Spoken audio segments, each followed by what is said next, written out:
ఈ రకంగా ఈ మార్ఫింగ్ చేసి చంద్రబాబు గారి ఇమేజ్ని టార్నిష్ చేయటం కోసం, ఆయన ఇమేజ్ని తగ్గించడం కోసం, దళిత వర్గాల పట్ల ఈ ప్రభుత్వం చులకన భావాన్ని చూపిస్తుందని చెప్పడం కోసం వారు ఈ రకంగా పోస్టింగ్ చేయడం జరిగింది. ఇది చాలా దుర్మార్గమైన చర్య అని చెప్పి కూడా తెలియజేస్తూ, అటువంటి దుర్మార్గుడి మీద ఎవరైతే ఈ మార్ఫింగ్ చేసి ఈ సోషల్ మీడియాలో చలామణి చేస్తున్నాడో ఆ వ్యక్తి మీద కఠిన చర్యలు తీసుకోమని చెప్పి మేము కృష్ణలంక పోలీస్ స్టేషన్ SHO గారికి ఈ కంప్లైంట్ ఇవ్వడం జరిగింది.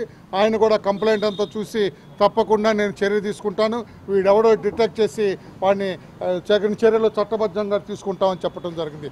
ఒక్కటి మేము చెబుతున్నాం, ఇదంతా కూడా ప్రత్యర్థి పార్టీలు చేస్తుందే మాకు తెలుసు, ఏ పార్టీ చేస్తుందో కూడా మాకు తెలుసు.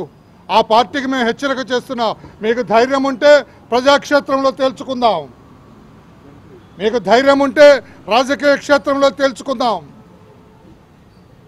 మీకు ధైర్యం ఉంటే రాజకీయంగా పోరాటం చేద్దాం.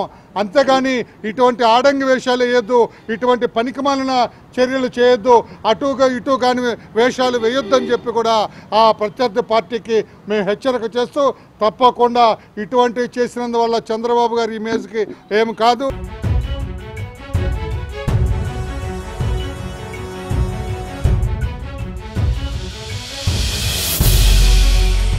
ఇలాంటి మరిన్ని మంచి వీడియోలు కావాలని కోరుకుంటున్నారా? అయితే పక్కనే ఉన్న గంట సింబల్ను క్లిక్ చేయండి. అలాగే సబ్స్క్రైబ్ చేయండి.